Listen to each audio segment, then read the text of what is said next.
Hi guys, in today's video I'm going to go through 5 tips for managing your hunger. So welcome back, and if you're new here, I'm Adele. I'm on a journey to lose 100 pounds, about halfway through. So let's get to those hunger tips. Tip number one is to make sure that you're getting enough protein, fat and fibre into your diet, into every meal if you can, if possible. The reason being is protein takes a lot longer to be digested, so therefore keeps you fuller for longer. Fats, especially the good ones, not the bad ones, not like cake, I mean like avocados, olive oil, nuts. Fat is the last thing for your stomach to actually process, so therefore stays in your system for a little bit longer.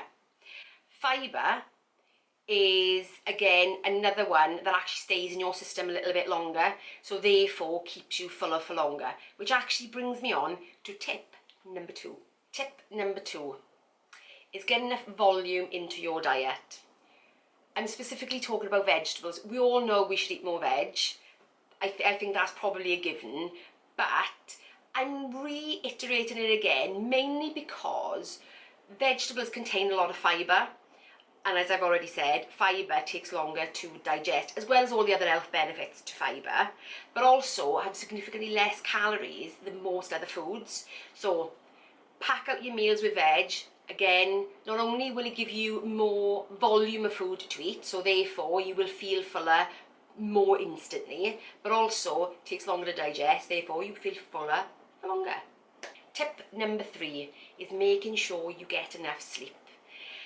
We all know that sleep is important for lots of reasons, but there are 2 very good reasons why you need to try and focus on your sleep if you can. Number 1 is when you don't get enough sleep, a hormone in your body called leptin is decreased. Now leptin is responsible for telling us when we are full. You see my point there? So getting enough sleep for you so that you get up in the morning and feeling rested and energized is really, really important in order to keep those leptin levels high. Because otherwise what happens is another hormone called ghrelin then decides to take over, and ghrelin is the hormone that is responsible for telling us to eat. Yes, that's correct. We have hormones that tell us when we're full and when we need to eat. And we thought that we were deciding. No. It's those hormones. They are deciding for us. So, incidentally, processed food, highly processed food, like biscuits and cakes and all those beige foods that we so often talk about, actually suppress our leptin production. Did you know that? So that is why we can eat far more of those processed foods than we could, say, a plate of broccoli, because it suppresses the hormone that tells us when we're full. How interesting is that? Anyway, that is a subject for another video, a complete new video all on its own. Tip number 4. Tip number 4 is to look at your eating patterns. Okay, so what do I mean by that? Well, I think we've always been conditioned to make sure that we eat breakfast, that actually it is a good thing for us, that we should do it, but actually that message was created by food manufacturers going back in the 1950s, I think. In their marketing hype, it was them that told us we need to eat breakfast so that we could buy their cereals. Yep. Also, another fallacy that's out there is that actually we should snack, we should eat in between meals. That again was created by the marketing around snack products. That isn't something that one we ever did many years ago. It's still not prevalent in many cultures, like in Italy and Greece and France. They still don't subscribe to that snacking kind of culture. So my advice would be is to start to listen to your own body's hunger cues.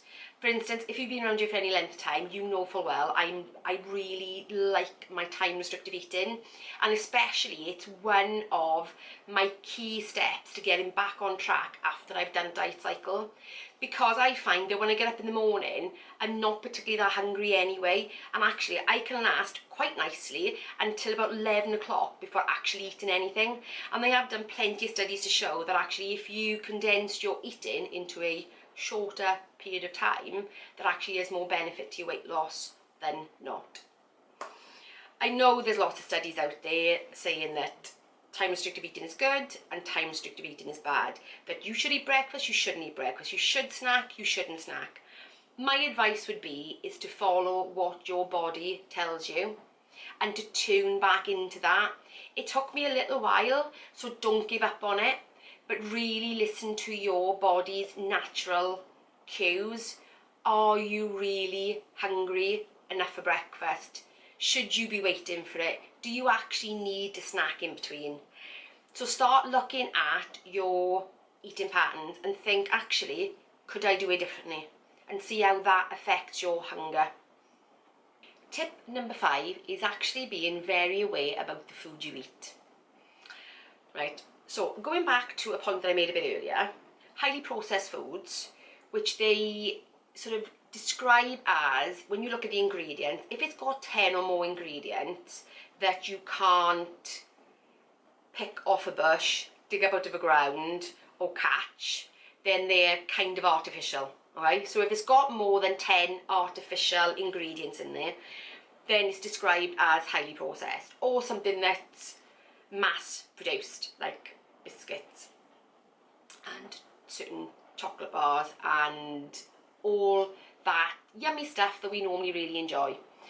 Like I said before, that suppresses the leptin in our system, so therefore means that we could eat far more of it than we would, like I said, if we were eating broccoli.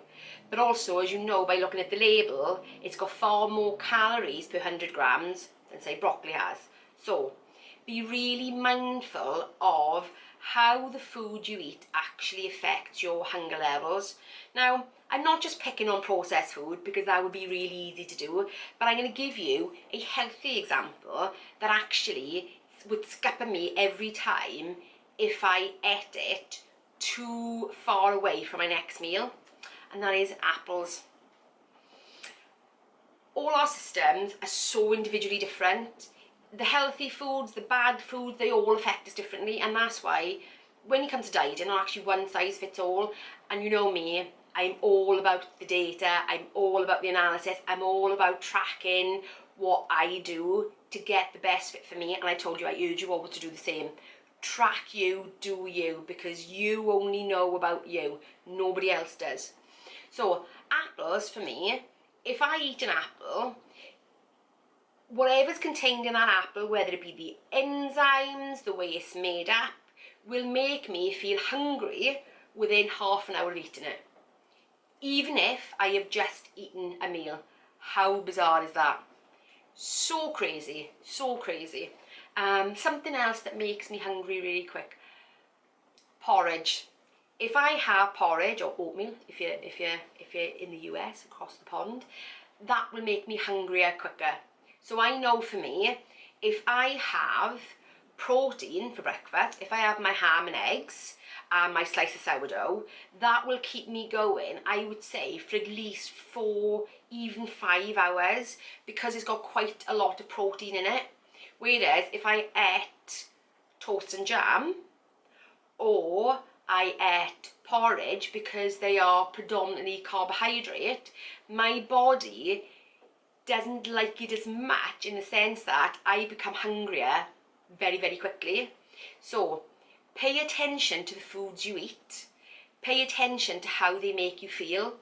So I would say, whenever you're recording your food, do a little bit of a trial, do a bit of a trial for a week, and see at which point you become hungry after the regular things you eat. So if you regularly eat porridge for breakfast, make a note of at what point you become hungry, and I think you'll probably find it quite interesting. So it's being aware of the food you eat. So be aware of what you're eating, how it makes you feel, making sure you get enough fluids in, and then actually you're not allowing boredom to creep in and fuel those hunger pangs. So anyway guys, that's it. 5 tips for managing your hunger, especially in January, especially when we're trying to get back on track. So that's it. If you've enjoyed this video, give me a thumbs up. I would really appreciate it. And if you're new around here, please consider subscribing and hit the notification bell so you'll be notified of my next upload. Because you know me, I like to chuck in a random video. Anyway, bye guys.